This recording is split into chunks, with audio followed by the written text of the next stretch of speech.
It is Thursday, June 22nd. Health bill with heart. President Trump promising big policy changes as he rallies a big crowd in Iowa. But Obamacare is dead. The single greatest health care plan in the history of the world would not get one Democrat vote. They're obstructionists. We are live in Washington ahead of the Senate's big reveal. And a Fox News alert, terror at the airport. A police officer attacked from behind and stabbed in the neck. Why the incident is now being investigated as an act of terrorism as the caliphate calls for more violence. Also, states of emergency. Tropical storm Cindy slamming into the south at this hour with strong wind and very heavy rain. We are live in the storm's path. Fox and Friends First starts right now.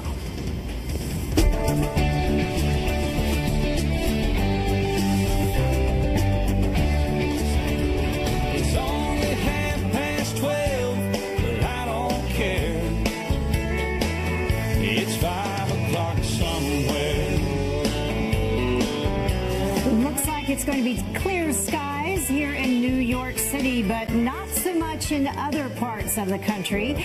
Good morning to you. You're watching Fox and Friends First on this Thursday. I'm Heather Childers. And I'm Rob Schmidt. Thanks for starting your day with us. And Senate remains a mystery. Senate Majority Leader Mitch McConnell rolling out a draft discussion to his members behind closed doors this morning, followed by some documents, not necessarily the entire bill, expected to be posted online later this afternoon. But whatever's in it, the president says it had better have heart.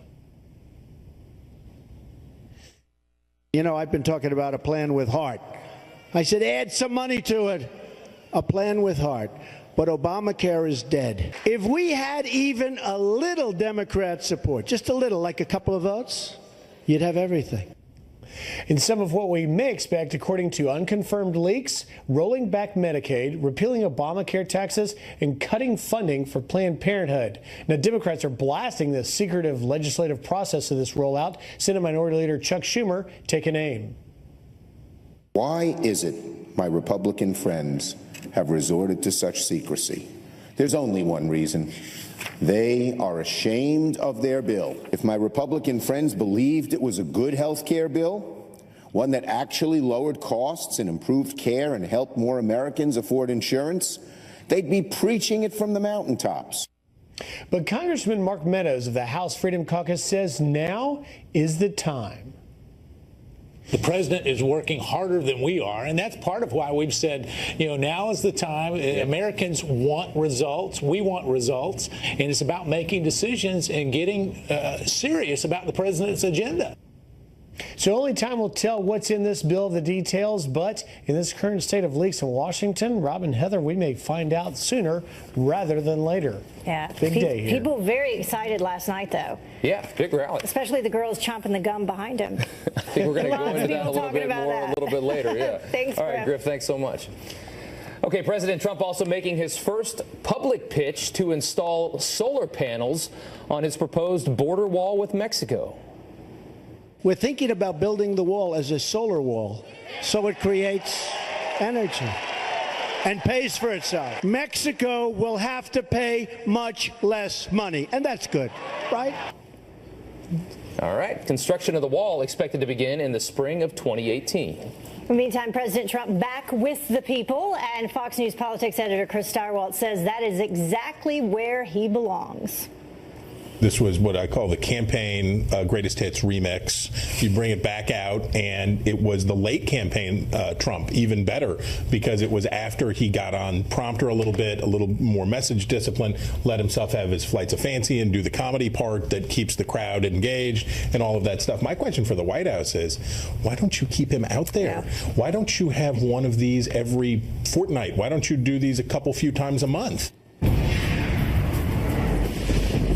Well, now to some extreme weather. A state of emergency for the Gulf Coast as Tropical Storm Cindy just made landfall in southwest Louisiana. That's right. And an unbelievable shot of violent waves crashing along the Texas coast, a waterspout popping up in Mississippi as life-threatening flooding moves into the south. We have Fox team coverage for you this morning. Janice Dean here following Cindy's deadly track. But first, let's get to Casey Stiegel right in the storm's path live in Lake Charles, Louisiana. Good morning, Casey. Good morning. We are certainly feeling the effects of Tropical Storm Cindy early this morning. We've been experiencing intermittent gusty winds and heavy rain, as very typical with these types of systems. It sort of comes and goes. Right now we're in a bit of a lull, but then 10 minutes from now it could be pouring rain and you can hardly see your hand in front of your face. No major reports of damage at this point, but I'm going to hop out of the way and show you the real concern that we're talking about all across the region, and that is localized flooding. Look at this back here, a bayou in Lake Charles. It has been steadily rising, and the fear is it could only get higher because more and more rain is on the way. Before it's all said and done, forecasters say Cindy could dump 6 to 9 inches of rain on the Gulf Coast states, from the Florida Panhandle all the way to Texas, 13 inches in some isolated spots. And look at this, a familiar sight.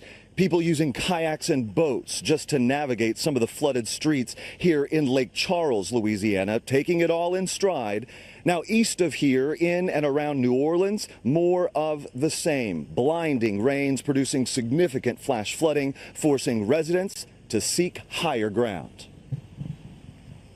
I was going to drive through it, but the police over there said, they got car stalled, and it was a little too deep to go in there with the car.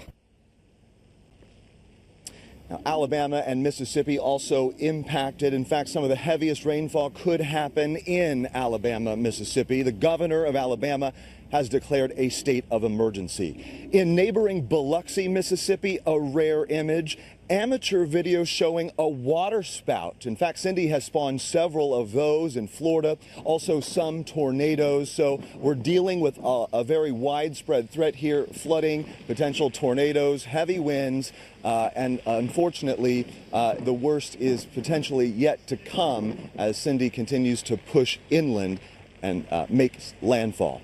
That's the latest here from Lake Charles. Back to Janice Dean now in New York. Janice? Hi, Casey. You're actually right where the center of circulation has come on shore, right near Cameron, Louisiana, southwest Louisiana. The storm's made landfall. It's weakening, still a tropical storm, 40-mile-per-hour sustained winds. But you can see the thunderstorms are it's widespread from the center of circulation. That's why we say don't pay attention to the cone, because the effects are going to be widespread all along the central Gulf. The threat for tornadoes, Casey also focused on this. Tornado watch until 1 p.m. Central Time for parts of Louisiana, Mississippi, and Alabama, as some of these, the rotating cells could produce weak tornadoes and some damage. So watching that, the threat for severe weather. No tornado warnings right now, but that watch good until 1 p.m. The legacy from this is going to be the heavy rainfall, 6 to 9 inches, certainly for a widespread region, including the Ohio-Tennessee River Valley. Isolated amounts of over a foot. So flash flood watches and warnings are going to be in effect until really the weekend, as the storm moves in towards the Ohio Valley and dissipates and interacts with a frontal system. So that's going to be really the big problem with Cindy as it continues to weaken. Also want to quickly make mention, we've been dealing with days of heat across the Southwest and California. The highs again today, really extreme. People are urged to, take precautions, watch the kids and the elderly, and bring your pets inside. And then, of course, we'll be watching the remnants of Tropical Storm Cindy. Back to you, Robin. It seemed like Casey was in the eye, wasn't he? Or he really was. What would be the eye of a hurricane? Yeah. Yes, and so that's because why it was so calm. The thunderstorms are very widespread. That's why he's seeing calm weather. But that, that could change minutes. Don't be fooled. Just a pause. Yep. You got it. All right. Thanks, Janice. Thanks, Janice.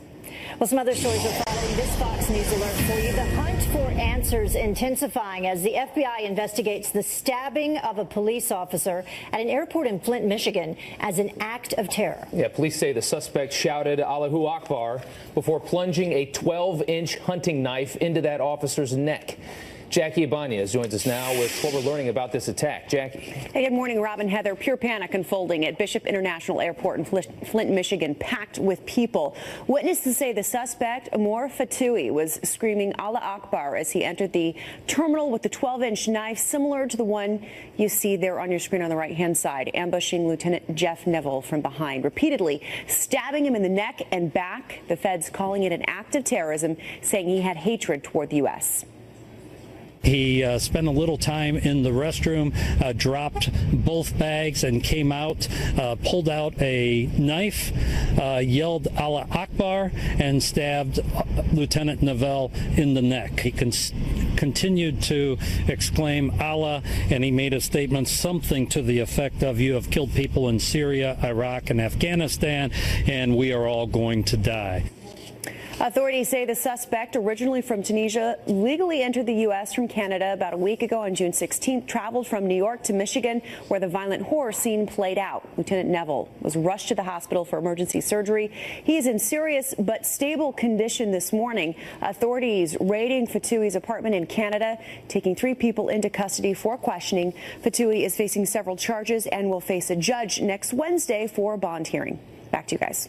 Just ridiculous. Yeah. Okay, Jackie, thank you. Thanks, Jackie. Well, the president's travel ban back on the agenda. It is now in the hands of the Supreme Court. The Trump administration making a final appeal to the justices, arguing that immigration restrictions are too important to ignore.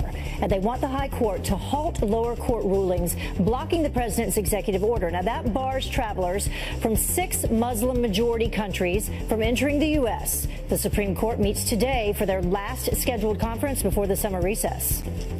Well, the White House making major moves in its push for peace overseas. Overnight, President Trump's senior advisor and son-in-law, Jared Kushner, having a productive meeting in Jerusalem with top officials, including Prime Minister Benjamin Netanyahu. Kushner's key focus on his first solo trip to the region, restarting long-stalled peace talks between Israelis and Palestinians. Happening today, family and friends will say a final farewell to Otto Warmbier, the 22-year-old passing away at the University of Cincinnati Medical Center just days after his release from North Korea. Tensions toward the rogue nation remaining at an all-time high right now after Warmbier returned to the United States in a vegetative state that was blamed on botulism by the North Korean regime. Funeral services are being held at Warmbier's former high school in Wyoming. Those services are open to the public. Well, tensions escalating over the Baltic Sea. Russia releasing some brand new video of the latest clash, showing a NATO fighter jet intercepting a plane carrying Moscow's defense minister. The jet flying a short distance from the Russians' wing, letting all on board know that it was there and that they're being watched. Comes after several aggressive tactics from Russia. Meantime, a military jet loaded with missiles burst into flames, forcing the pilot to eject. Look at this. The F-16 catching fire. It was during takeoff at Houston's Ellington Field Joint Reserve Base. Emergency crews evacuated the area, waiting for hours for the jet to run out of fuel before approaching. The pilot treated for just minor injuries, thankfully. All right, this just in. Some good news to report from overseas. Prince Philip back at home in Buckingham Palace this morning after being released from the hospital. The 96-year-old built to last, bouncing back after being admitted for 2 nights for an infection from a pre-existing condition. The palace saying Prince Philip is in good spirits. That's good. That's tough, yeah. 96 years old. I know.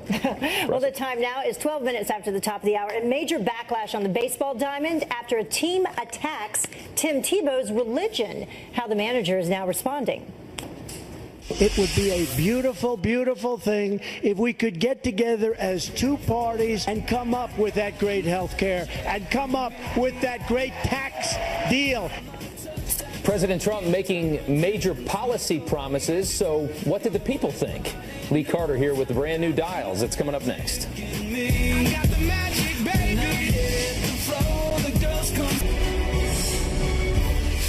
Well, President Trump out out of Washington, D.C. and back in the heartland for a campaign-style rally. So how did his message resonate with voters? Lee Carter, one of our favorites, president and pollster with Maslansky and Partners, putting the president to the dial test. Thank you for coming in this morning. Happy to be here. Yeah, it was a late night, exciting speech, though, for sure. It sure was. It was Trump back at his best. Absolutely. So let's pull out some of the elements. Number one, this is what the president had to say, written in history by the Dreamers. Listen to this. If we set aside the cynics and the critics, we have a chance, and it's a great chance. It lies before us to do extraordinary things for our country in the years ahead. History is written by the dreamers, not the doubters. All right, so the grade is? You can see Republicans loved it. They gave it an A, independents a B, and even Democrats here gave it a C. When Trump is out there giving these positive messages, really talking about optimism, looking forward, everybody gets on board. This is the campaign Trump. He was out there freestyling a bit. He wasn't scripted, and people really responded well to it. It was President Trump towards the end of the campaign where he kind of learned how to do the prompter and veer off of it a little bit and then get back on message, so it was really good. Number two, the president taking care of what he said about taking care of veterans. It would be a beautiful, beautiful thing if we could get together as two parties that love our country and come up with that great health care and come up with that great tax deal for our people and tax reform and infrastructure and so many other things.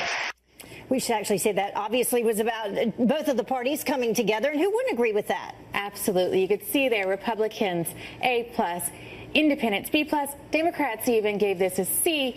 What people really are optimistic, hopeful that they can come together. This is what they want to hear. Now, there are Democrats who say resist, resist, resist. You can see that's why some of that message was a little bit lower. Independents aren't so sure whether or not they are going to come together, but this is what people want. They want us to unify, especially over issues like tax reform and health care. And health care, which we will find out some details from the Senate today, so we'll see what happens with that. Looking forward to that. Well, this President Trump on building a solar wall. This was interesting. We're thinking about building the wall as a solar wall so it creates energy and pays for itself.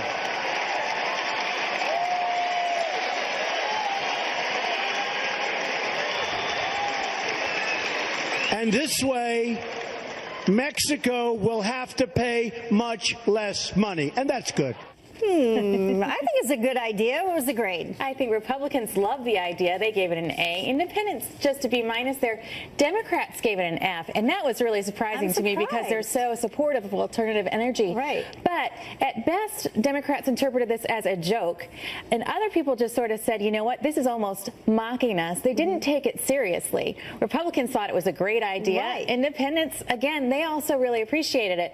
But Dems were really skeptical. They were wondering if this wasn't just a sort of a snuff towards them rather than a real idea. Yeah. Finally, though, did you do a dial on the three girls sitting behind the president? It was all over Twitter. We're going to talk a little bit more about it, but that was pretty funny. That was very funny. A lot of people did make comments about the gum chewing. Yeah.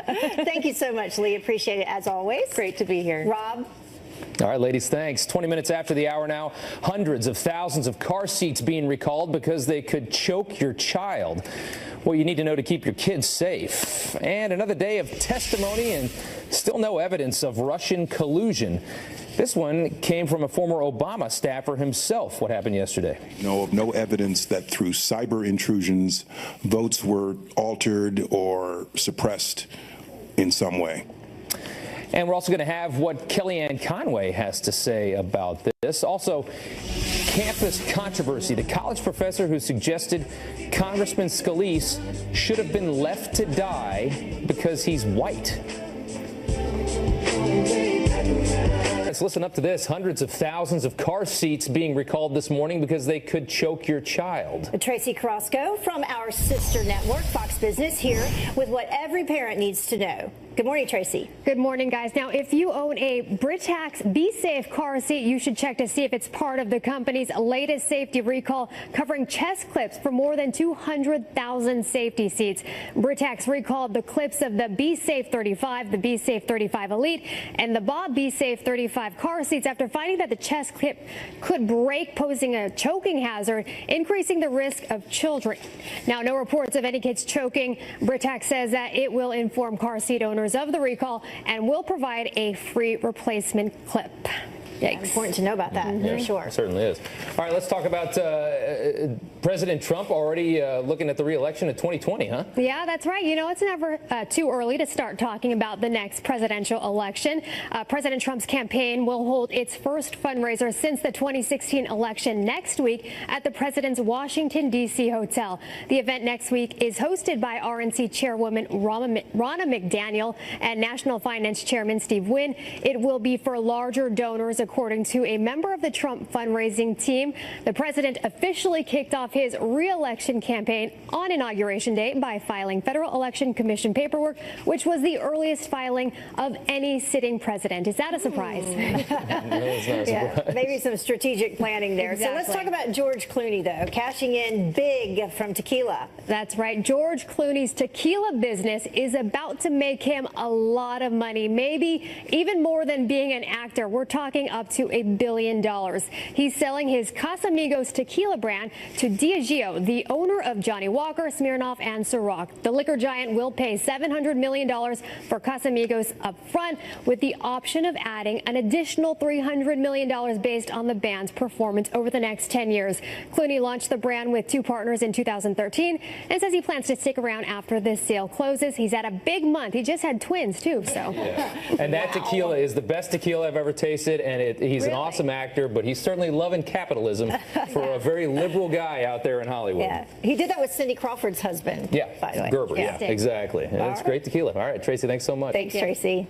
Well, speaking of big bucks, if you just happen to have $50 million lying around somewhere, or laying around, former First Lady Jacqueline Kennedy's childhood home in Virginia, it's for sale. I just found $50 million yesterday. The 1919 estate has 9 bedrooms, 11 bathrooms, indoor and outdoor pools, 23,000 square feet. Whoa. It'll set the record for the most expensive home sold in that region. Not a bad pad if you got the cash. Wow, that's huge, though. Yeah, that's a big home. A lot of cleaning to do. Imagine the AC bill. All right, 27 minutes after the hour, President Trump declaring an end to the free rides. Those seeking admission into our country must be able to support themselves financially. Well, the major change he's now proposing to our welfare system. And is the Democratic Party turning on one of their own? Carly Shimkus is here with the rumors swirling around Nancy Pelosi.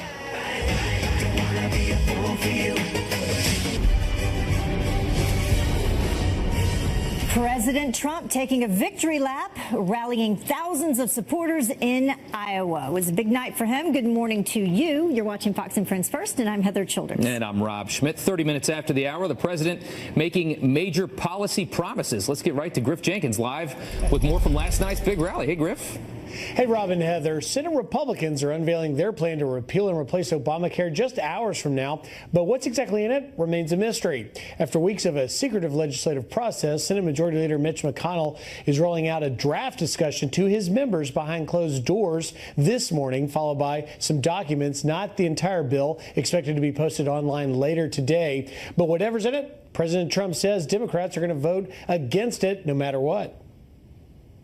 If we went and got the single greatest health care plan in the history of the world, we would not get one Democrat vote because they're obstructionists. We wouldn't get one Democrat. If we came to you and said, here's your plan, you're going to have the greatest plan in history, and you're going to pay nothing, they'd vote against it, folks.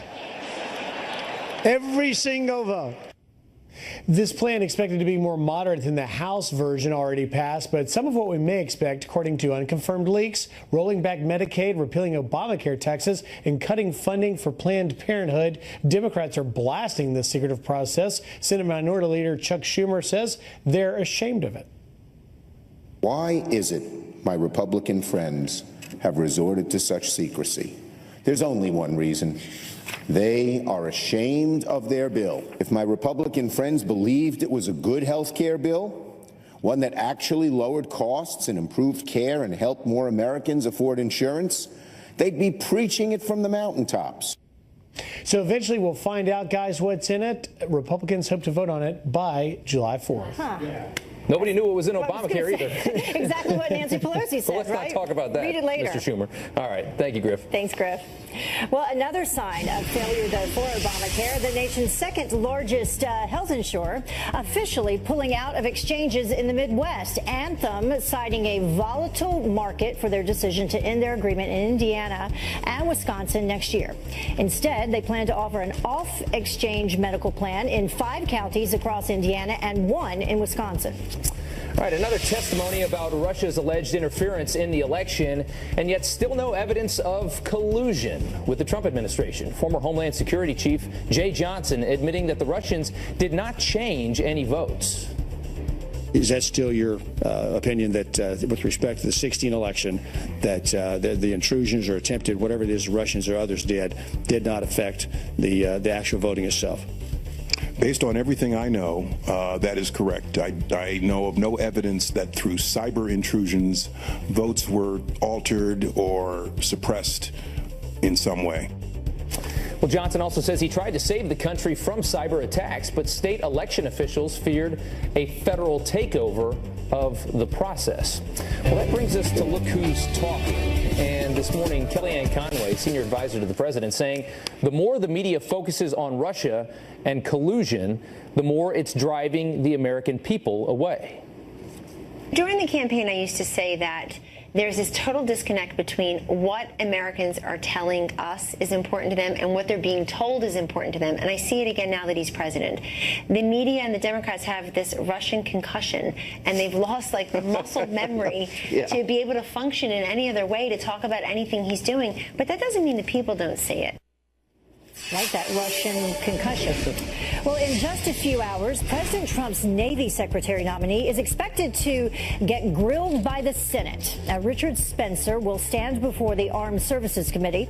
Questions ranging on the size of the U.S. Navy, a lack of jets flying, and pilots' faulty breathing systems. Just last week, Defense Secretary Mattis told lawmakers that he was shocked at the state of the U.S. military when he took over the Pentagon. And potential jurors in the case against Army Sergeant Bo Bergdahl will be asked if they have been influenced by these remarks made by President Trump. He left. He was a deserter. He was a deserter. He was a dirty, rotten deserter. Well, lawyers saying that those comments could impact the jury. Sergeant Bergdahl is charged with desertion for abandoning his post in Afghanistan back in 2009 before being held captive by the Taliban for 5 years after. All right, the identities of the 12 jurors on Bill Cosby's sex assault trial are about to be made public. A new report from ABC now saying that 10 of the 12 jurors thought the comedian was guilty but could not convince the other 2 holdouts. After 52 hours of deliberations, this didn't change, and the judge was forced to declare a mistrial. Well, a stunt on the baseball diamond now facing some major backlash after a minor league team mocks Tim Tebow's faith. That's right. Carly Shimkus with Fox News Headlines 24/7, Sirius XM 115, here with an apology this morning. Hey, Carly. You're absolutely right. But you know what? Tim Tebow really does get attention or draws a crowd wherever he goes.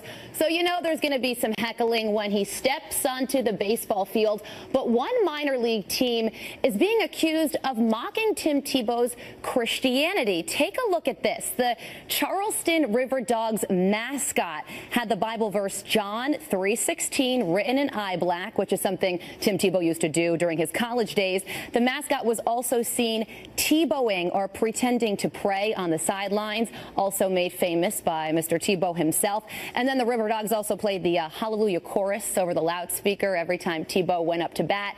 So some people are saying, okay, you guys crossed the line. This is inappropriate, so much so that the River Dogs GM released released this apology statement saying, while we believe that our promotions were poking fun at Mr. Tebow's celebrity status rather than his religion or baseball career, our intent was not to offend anyone. And for that fact that we did offend, we are sorry. So they're saying they were mocking his fame, not his fame. They're ball players. They're trying to win. That's the little mascot, though. Yeah, Bill Murray's part owner of that team, you know. Oh, very interesting. Yep. Yeah, I know he's a big baseball fan. Yeah. Yeah.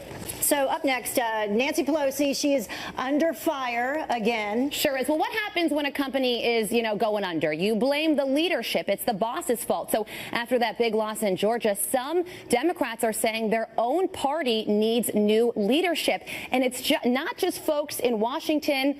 Guys, can you believe it? It's also Hollywood. Super liberal Cher sent out this all-caps tweet saying, congressional race is not Olympics. There's no medal for second place. I admire and respect Nancy Pelosi, but in every race, GOP runs against her. And then this one is really telling. This is a Democratic House candidate in South Carolina. His name is Joe Cunningham. He says the Democratic Party needs new leadership now. If elected, I will not vote for Nancy Pelosi for Speaker. Time to move forward and win again. And then political strategist Bill Kristol also said single most effective thing Democrats could do to help chances in 2018, Nancy Pelosi announcing she's retiring. So a lot of people are, jumping on this bandwagon. At the same time, people still want Joe Biden to run for president in 2020. So make up your mind, people. Yeah, absolutely. Yeah. All right, so let's talk about these three girls that were put behind the president for the speech. Yeah, if you watched the president's speech last night, it was really hard not to look at these three lovely ladies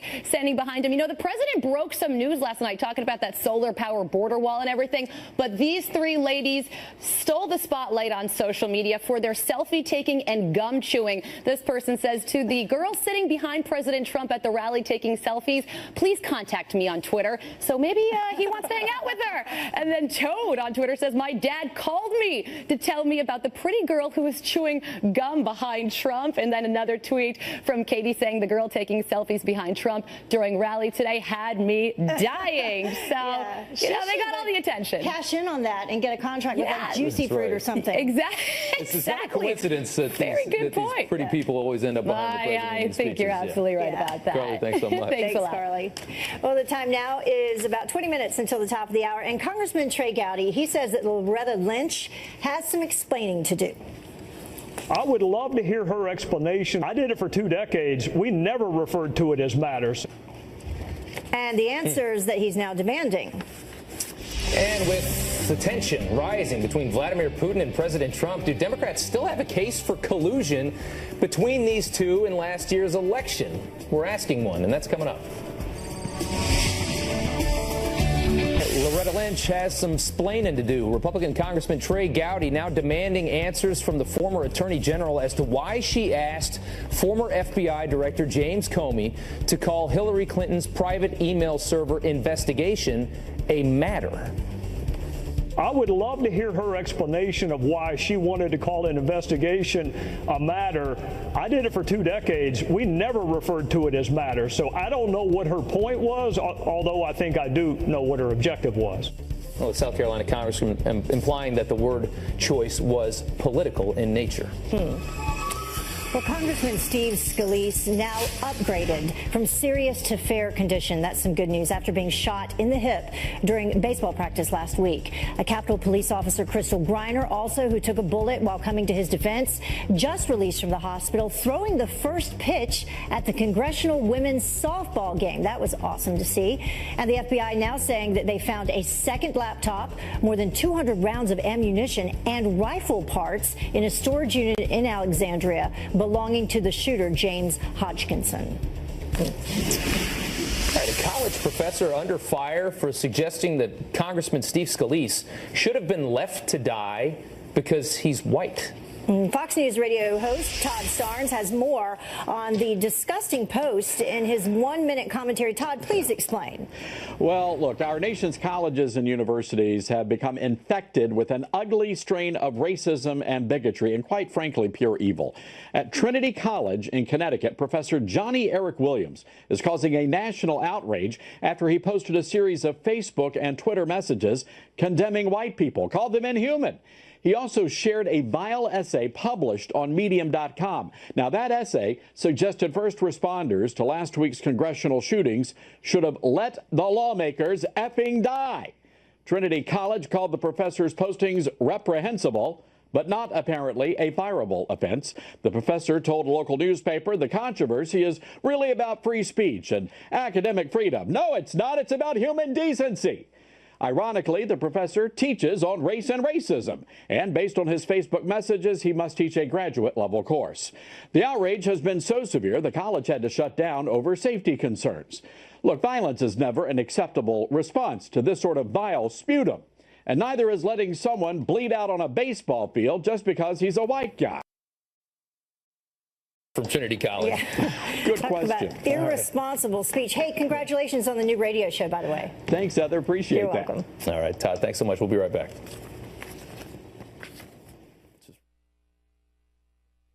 Everyone wants